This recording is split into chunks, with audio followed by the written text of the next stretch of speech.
Most of us take the little things that make up our everyday lives for granted. The train rides to class in the morning and the 2 a.m. FaceTime calls with friends. To examine these things often requires an outside perspective. This study looks at the happiness and mental health in the Purhuaracra community. And through reflection, I hope to gain wisdom into where my happiness and unhappiness comes from. The village was created 100 years ago to build the agricultural scene. The people live on farmland amongst the mountains and rivers. With a tiny population of 191, everyone knows everyone, and everyone helps each other out.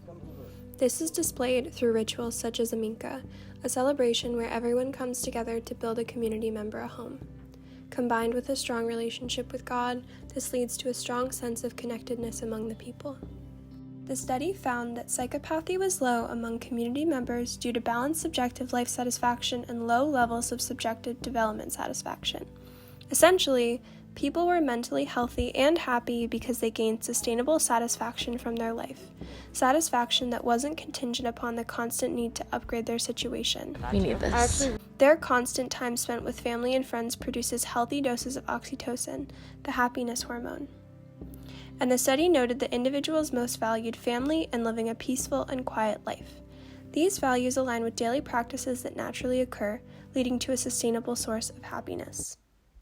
This idea of an oxytocinogenic society is in direct contrast with the dopaminergic ways of the West.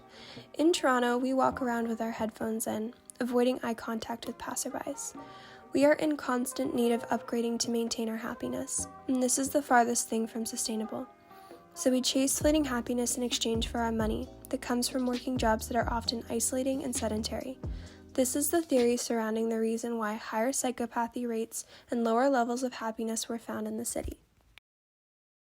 I grew up nestled in East York. I was lucky to have my brother and parents along with many local friends. I felt a strong sense of community and belonging. But as time passed, people moved, my parents split up, and I started commuting for school. I think this shift led to a more solitary experience growing up. I am privileged in the way that everything from basic healthcare to fashion needs are extremely accessible. However, I often feel lacking in my social needs. I have incredible friends and family, but I do feel as if I would feel better supported living in a more active community. This is deeply felt, especially because I value love and connection above everything else. I also value self and external development, especially in mental health and caring for our earth. I believe in the universe and identify as spiritual. I strive to extend compassion and love to as many people as possible. People who follow the beat of their own drum and are creating inspire me. I feel things very deeply. I spent a lot of time trying to suppress things when I was younger, but as I have grown, I have come to embrace my full spectrum of self. I tend to overthink and analyze things. I think it makes sense that in an individualistic society, my mind and body would feel separated, although I've been working to integrate the two. I am generally very easygoing and caring, but I have a hard time being lighthearted in times of high stress.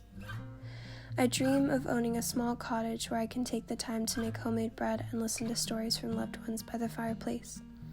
I strive to have time to work on my music, practice spirituality, and maintain a career in counseling. I believe that all these things will bring me a sense of peace in my life. I find it really interesting that I also value living in harmony with my community, even though I grew up in different circumstances. Maybe I could collaborate with my community on a shared goal. The study talks about how beneficial natural environments can be, so we could work to maintain park spaces. I am also interested to learn more about the idea of buena onda. Individuals from Andean communities tend to react more lightheartedly even in difficult situations, and I think this may allow me to change a part of my experience that brings me unhappiness. I do believe that I can sow new seeds to create a more connected reality for myself. Looking at the life of this community has given me a new perspective on what happiness can look like. I know that this will look different for me. I will still have a more individualistic lifestyle, and I will focus more on my academic career goals. But there is something so beautiful about the fact that opposite worlds can teach each other so much about something so vital to all of us: happiness.